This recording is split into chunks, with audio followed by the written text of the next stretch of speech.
samahan niyo ako sa aking ganap ngayong araw na ito. Today nga pala ay mamamalengke ako at naubusan na kami ng stock. Pero syempre, dadaan muna tayo sa kanyang bahay. Ayan, ang walang iba ang ating si Papa God. Ayan, pupunta muna ako sa simbahan.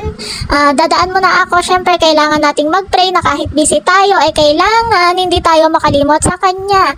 At kahit busy pa tayo, dapat maglaan talaga tayo ng oras para sa kanya. Hindi man tayo makapunta sa kanyang tahanan, sa kanyang bahay, pero dapat ay magdasal pa rin tayo at magpasalamat sa lahat ng mga biyayang pinagkakaloob niya sa atin sa araw-araw at ang buhay na pinahihiram niya sa atin at ang kalakasan ng katawan, di ba? Siyempre, kailangan nating magpasalamat sa lahat-lahat ng ibinibigay niya sa atin. Hindi yung tanggap lang tayo ng tanggap. Pauwi na ako, kakatapos ko lang mag-pray.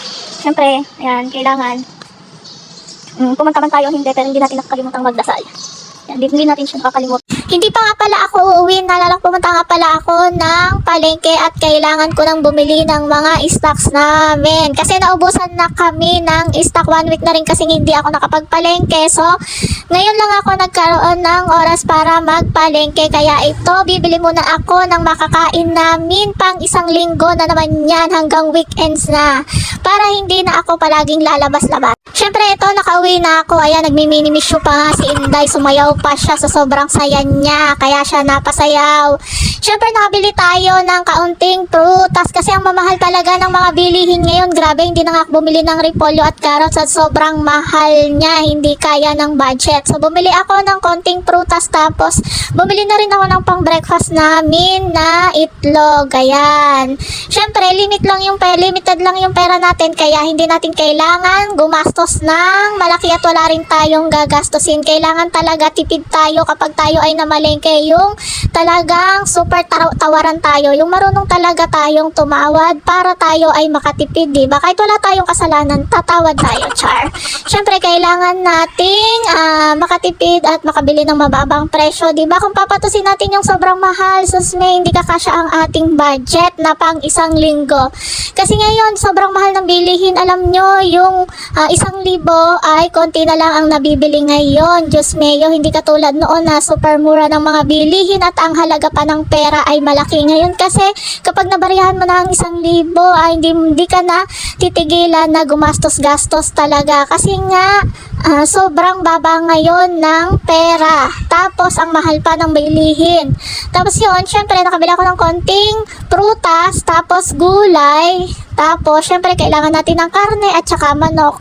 Ayan, kasi yung mga tao dito sa bahay, hindi mabubuhay ng walang karne. Kasi dito sila, carnivorous sila. Pero ako, gusto ko gulay talaga. More talaga ako sa gulay. Mas okay ako sa gulay kaysa sa karne. Habang inaayos ko nga ang aking lahat ng mga pinamili, ay binibilisan ko na nga at kailangan ding magluto. Syempre, lunchtime na at tanghali na rin ako nakarating. Ayan, kaya kailangan ko na rin bilisan at nakabili rin ako ng ibang pangangailangan pa dito sa kusina. At syempre, hindi mawawala yung kape ni Kring at saka coffee mate. Ayan, importante yan sa araw-araw. Sa umaga ay nagtitimpla talaga ako ng kape niya. At pag wala yan, Diyos mayo, bakbakan na. Away na talaga, bonggang away kapag walang kape. Syempre, coffee is life din sa kanya. Kaya kailangan ko talagang mabili lahat ng mga kailangan dito sa kusina. Kasi kapag nagkulang ng isang rekado, Diyos may, hindi masarap ang ating lulutuin. At parang wala kang ganang magluto kapag kulang ang rekado mo. Kaya kailangan lahat ilista natin para hindi natin makalimutan. At para hindi na tayo susugod pa sa tindahan. At dito pala malayo ang tindahan dito. Nasa highway sila. Yung mga tindahan dito ay magkakagalit.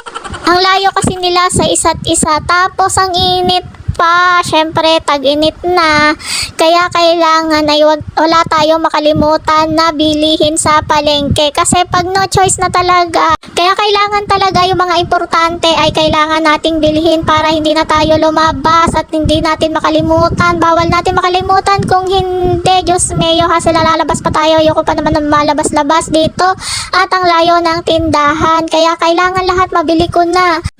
Mabusisi din ako kapag ka nagpalengke kasi tinitingnan ko talaga ko baka may mga sira yung makuha kong prutas o gulay kasi sayang naman 'di ba sa mahal pa naman ng bilihin kaya kailangan maging wise din tayo sa ating mga binibili.